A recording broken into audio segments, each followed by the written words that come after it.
Great. David, you're in control of the slides. Do you want to press on to our intro slide, please? Ah, yes, forgotten about that.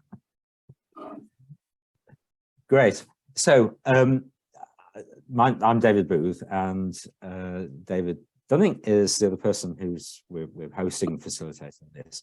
And we came to this about, a year, 15 months ago, when I guess from different perspectives. David comes from a perspective of running a company, but also from a real interest in integrated governance. And I've helped organizations with their strategy and the strategy development for quite a few years. And we came together from, I guess, slightly complementary perspectives about the real issue and the challenges of strategy delivery. And this is the first of a series of a program, essentially, looking into that in more depth. But at this particular one, we're going to focus on just what are the challenges and some of the perspectives that help to put that into context, and maybe ways in which those can tease out a solution and approach to this. Can you press forward, David, please? So the agenda, take a step back and just look at really where strategy delivery performance is and all the issues around that. And very importantly, getting your perspectives and input as well as to that, because as you'll see as we'll go through, there isn't just one single thing that is a particular failing or a particular issue with strategy delivery. We'll cover some of from the conversations, the discussions, the events with them before, what we've learned so far on it, and then try to explore what is actually stopping organizations from working to improve their strategy delivery.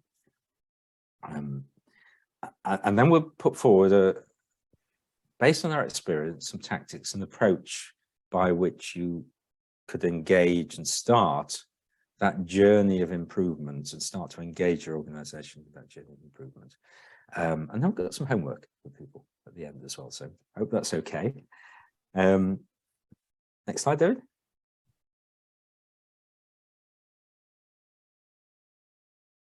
So the challenges of strategy delivery, it's the one thing that comes up time and time again, and has for a number of years, about how making strategy happen so many times fails. And this is just a selection of quotes from various searches, from various reports that really just highlight that making strategy happen successfully is a real challenge for organizations.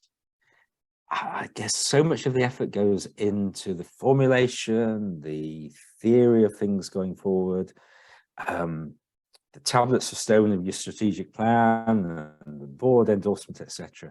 And then it struggles to go forward. There's a real issue with organizations of not making their strategies happen as successfully, or it floundering in some way. So as you can see, there's a real issue with some of the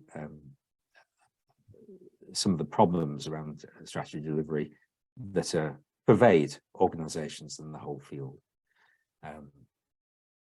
So David, over to you.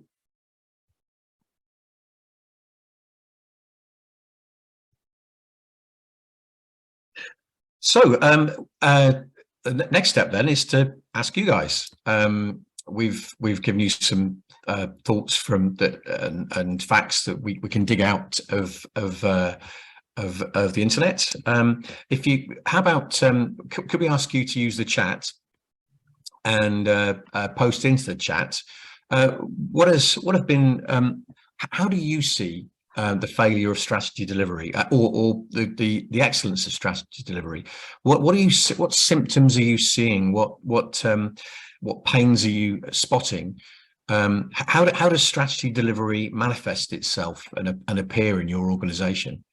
If you could pop some things into the chat, we'll kind of see what you've got to say, and we'll read a couple out. But what is your view? When strategy changes every 6 months, it's not working. Yeah, I'd agree with that. Some would argue that strategy has to be dynamic, though. So I guess being replaced is worrying, but being tweaked is maybe what we might expect. Other thoughts? Strategy is set in a bubble and disconnected from the running of the business. We have a nice diagram of that. But yeah, if strategy is produced in the planning bubble and doesn't understand the capabilities and limitations of the organization before it's thrown over a wall to be executed, that's an issue. Absolutely. Tony's viewpoint here, we might set the strategy as a board member, but if we fire and forget, then we can expect what we expect, what arrives if we leave implementation untouched. Too great a focus on the here and now. Yeah, that's a good one, Sarah. We hit that all the time. CEO communicating with infographics rather than having worked around the roots and understood and engaged people to on a vision. That's certainly a good one. Lack of plans. Yeah, another good one, Tony. That there's having a KPI and a vision is having a strategy and a vision is one thing, but how do you measure success? How do you know when you're getting there? So we need some KPIs and measures that allow us to track that. David, you chip in as well. I'm just reading these out and going through them. I think there's some great ones here. Actually, there's some really similar ones. So you know, the disconnect between a strategy process, whether that's a board strategy, whatever, and the rest of the organization implementing it and not really understanding it or buying into it. Yeah, that's a real failure of a proper strategic planning or strategic management process. It's not to convey it through. Not clear understanding of how long and short-term planning and how it iterates in the ever-changing environment we currently find ourselves in.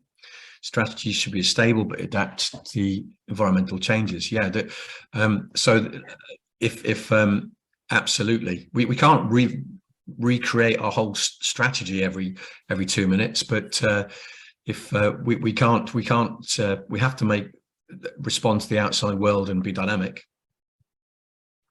When the CEO brings in his favorite consultants, yeah,